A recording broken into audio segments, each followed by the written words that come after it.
Welcome to Comic and Screen. I am Sam Otten, and I'm joined by my guest, Jason Book from houseofjb.blogspot.ca. Jason, thanks for being here. Hey, anytime, Sam. In this video, we're going to be talking about the DC Comics television shows that have been either launched this fall or Arrow continuing from a few years ago. So I wanted to start, Jason, with all these DC properties now on TV. What's the one that's kind of stuck out to you the most this fall? Well, it's got to be The Flash. It really I didn't know what to expect thinking about it, and then kind of leading into it on Arrow, I was kind of sold with the origin, and once the show started, no pun intended, it just hit the ground running. It's just excellent. It really lends itself to using characters from the DC universe and creating their own characters. Having the main event kind of gives kind of a reason for these characters having powers. And Grant Gustin, he just really is Barry Allen. Like, he's got more character than a lot of the ways they've ever written him. And it's a very watchable show on a lot of different levels, and I continue to be impressed by it. Yeah, I'm right with you on there. I think that's, to me, the highlight of the fall so far as well, because I just find myself looking forward to that show the most. Like, I kind of can't wait for the next episode, and then Me too. I enjoy the whole hour. You know, the different interactions, the villains, the effects are good, and I like how they kind of have the villain of the week, but they also have some larger things going on. So, like Dr. Wells, you know, what's his role in all of this? He's a little bit mysterious.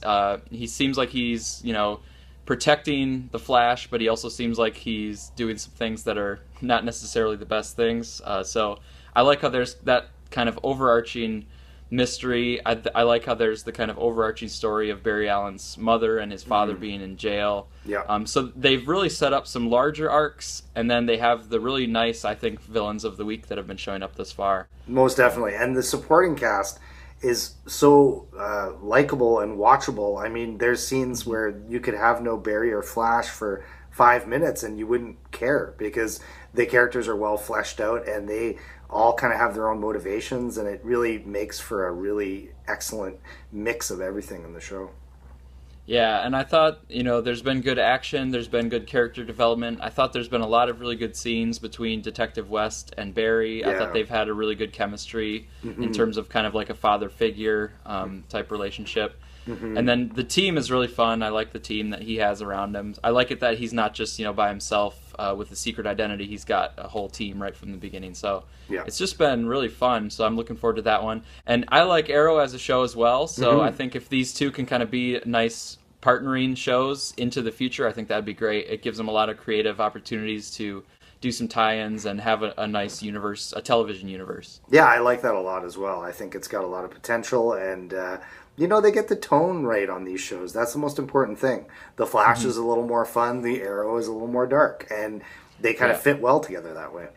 Yeah, and I like that the Flash, I feel like younger kids could definitely be enjoying the Flash and get them brought into the DC kind of, you know, fandom. Definitely. So I think that's good.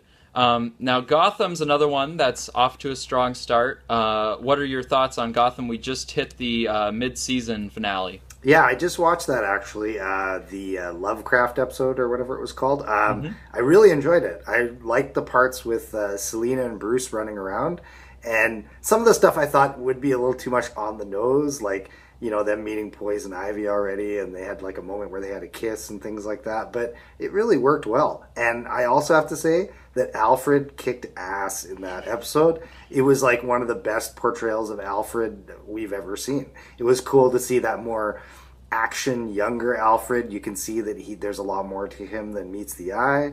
And I liked the interactions as well, even though they were short, with Harvey Dent and James Gordon, and leading up to him going to Arkham as well as a nice story touch as well.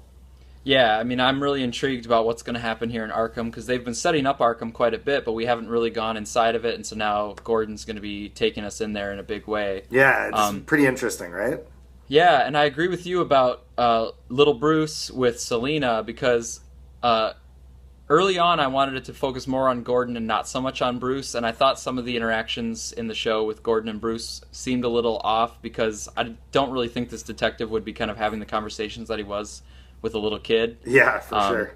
even a precocious kid, I don't think you would necessarily talk about a case in the way that Gordon was sometimes. Yeah, it almost But seemed at times like he was like paying him on the side to look for his parents' killer or something. yeah, Right? but when they brought in Selena, then I felt like that worked a lot better because they could have a more natural kind of interaction because they are both younger, and so I thought that worked a lot better, and I started to feel better about young Bruce. Yeah. Now that he's in kind of situations that I think just work a little bit better. I like those moments where like he was kind of throwing caution to the wind and jumping, and she kind of saved him a bit, and like really, these are the cool moments that lead him to becoming Batman. I love those kind of things. Yeah, and I like how she's trying to figure him out too. Like at first, she's not sure about him, but then she's like, oh, she gets a little respect for him. I thought those were all kind of good moments. Another concern that they've addressed was early on, I thought Alfred seemed kind of mean. Yeah. But now I kind of understand that more about his character, and you're right, in this last episode, it was definitely kind of butt-kicking Alfred. Oh, totally, yeah. So now I'm like, okay, now I can kind of see Alfred in a different way, and it probably even makes more sense now from the beginning. Exactly. So I thought that's really been handled pretty well. Yeah. But my concern about the Arkham stuff is that we're getting there kind of early in the series, and I hope they really play it in a way that, like, maybe Gordon goes there now, but by the end of this season, he needs to be back at the police precinct, because Arkham is something where it would be cool if he has like moments of knowing some of it, but it shouldn't be that he just works out of Arkham for the rest of the series. That's kind of doesn't seem right, you know? No, I think it definitely has to be a temporary thing. Yeah. And it seems like they're kind of sending him there as punishment because he's not with the program, Right. quote unquote, like from the mayor. So I could see that being a temporary thing, and hopefully they do it that way because I agree with you. Do you think that we're going to get Arkham or Crane working there? That's interesting to me. My guess would be Arkham, and that they might save Crane for a little while later. I mean, I hope they save some stuff for like season 2, season 3. The True. Joker's probably down the road at some point, Yeah. way off. But yeah, they've already introduced so many people. I think they can hold off on Scarecrow and other things. Yeah, I agree with that as well. So just to round things out, we mentioned Arrow going strong again now in another season for them. They're pretty well established. Constantine, though, is a little bit on the fence. So NBC originally ordered 13 episodes. I've been watching it, and I've been really enjoying it. But now NBC is kind of not sure if they want to buy the rest of the season. So they're going to kind of wait off to see how these 13 episodes go. It's not the total end of the story yet for Constantine, although it's not a good sign. But if their ratings are strong through these 13 episodes, NBC is still open to buying a second season and then kind of continuing on with them. But it's kind of an early warning sign that Constantine might be in a little bit of trouble, which I'm a little bummed about. I mean, at the start of the fall, I knew that it would be kind of too good to be true to have all of these shows be successful for like multiple years. But then when I started watching them, I didn't want any of them to go away, including Constantine. I really like the style of Constantine. It's kind of bringing a whole different tone than any of these other ones that we've talked about, with the demonic stuff and the kind of, the magic and mysticism and things, and kind of the sarcasm and more of a kind of almost an anti-hero type character. Yeah, So I mean, like, I've really enjoyed it, but I like what I've seen, and I think the only thing that I kind of predicted with it that could be the danger is that the comic, except for maybe the new 52 version, is very adult oriented. You could tell these crazy stories, but in a more AMC HBO type way.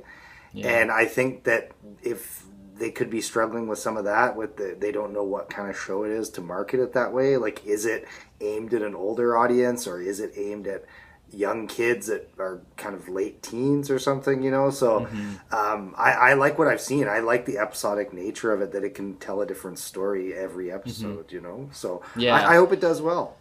I think they've got some good stuff going, and actually, like from episode 1 to episode 2, it dropped down from like a little over 4 million viewers to 3 million viewers, but then from 2 to 3 to 4 to 5 to 6, it's actually gone up in viewers every single episode. Oh. So if it can kind of get back up into the 4 million range or continue upward and then stabilize there, I mean, maybe it could still be rescued, but it's kind of the one that's in the most precarious position. So we'll have to see what happens with that one. Before we finish here today, I thought of this, and we're both big DC fans. I like comics of all kind. Do you think that there's any shows, like upcoming that something that they haven't done that you're looking forward to? I mean, there's talk of this Supergirl show and things like that. Yeah, there's a lot of talk of Supergirl, and now there's talk. Most recently, I've heard that Supergirl might be part of the Arrow Flash Oh, world, oh wow. but then it's not a CW show. It's Hmm. CBS. I thought is the one that's like paying for the development. Yeah. So I'm not. I wasn't sure how to take that comment about how they might share a universe across different networks. That seems weird. What I'm finding Um, is that like the DC characters that are kind of not A level, like say the Metal Men and things like that, like they mhm. really can take these characters because not a lot of people know them and throw them on either their own shows or guest starring on other episodes, and it makes it really great. Like there's so many characters throughout the years they can kind of mine from, right? Yeah, and I know. I mean, one thing that I'm always thinking about is the next generation of DC fans. Sure. So Marvel is accumulating a lot of next generation fans because the movies are pretty. They're kind of like all ages, or Yep. they're fairly kid friendly. They're Hmm. not like G rated, but No. they're kind of family appropriate. And DC is going like a little bit more adult. Like Man of Steel is like, okay, you've got some pretty vicious kind of killing Hmm. scenes in there. And so if DC kind of takes a little bit more of a older teenager to adult sort of age range, I'm a little worried that like the kids won't have a good place to get on to get to know the DC characters. Right. And we don't have like the animated series going on right now or like the Hmm. Justice League animated series that we used to. Yeah. So that's why I'm really happy for the Flash that it is kind of could be watched by younger people. And I know there's like some Teen Titans stuff that's kind of like anime style. Hmm. But I would like to have kind of more like a mainstream something that I could point to for kids, younger kids, be like, hey, check this out. These are DC characters, and you'll really enjoy it. And then they can kind of grow up with DC characters. Yeah, I totally agree with that too. I think that's like they kind of struggle with that in comic books as well, like how to get younger readers in sometimes. And they forget that like the comics we first read when we were kids, like one of the first Spidey issues I read, it was meant for young readers. It had big word balloons with like big Hmm. type, and it kind of had that Electric Company vibe to it from the TV show. And kids need that because they're not gonna just go for like the big explosions and hardcore vigilante fights all the time. They kind of want that Yeah. wonder sense of superheroes, and I agree with that. I think that's missing a little bit. Yeah. Well, all right, great. So there's a lot of stuff to be watching, though. So we will continue to follow some of these shows into the future. So thanks, Jason, for being here. Hey, anytime.